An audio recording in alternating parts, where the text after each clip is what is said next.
Okay, the next subject is setting goals. Let me show you what turned my life every way but loose. Mr. Schoaf dropped this idea on me, changed me completely.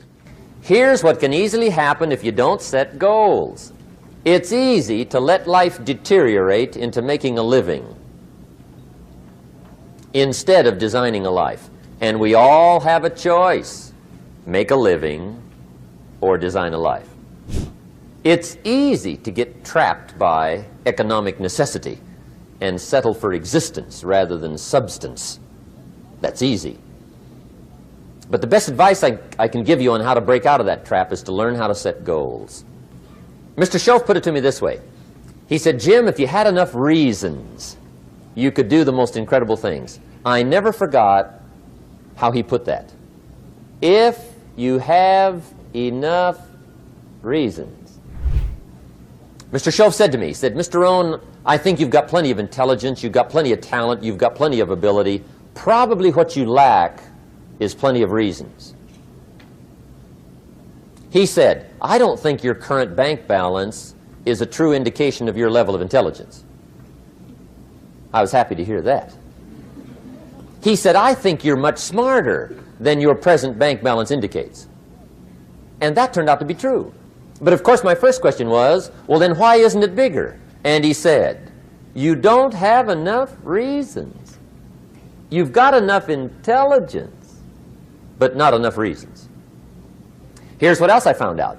Reasons come first, answers come second. You don't get the answers to do well till you get the reasons. Life has a mysterious way of hanging on to all the answers and only gives them up to the people that are inspired by reasons.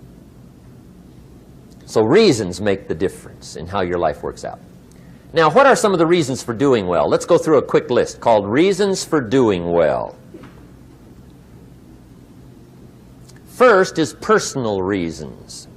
Some people do well for recognition. Some people do well for respect. Some people do well for the way it makes them feel. They love the feeling of being a winner. Those are good reasons.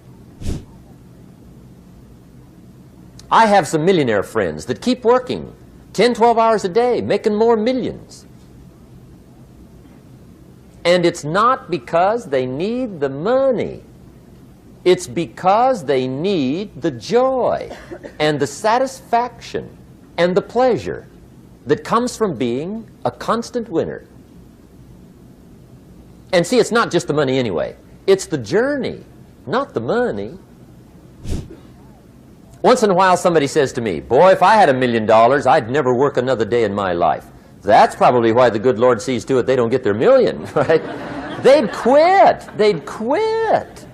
Next is family reasons. Some people do extremely well for other people, and that's powerful. Human beings can greatly affect each other. Sometimes we will do things for somebody else we will not do for ourselves. I met a man one time who said, Mr. Rohn, to do all the things I want to do with my family around the world, he said, I got to have at least $250,000 a year.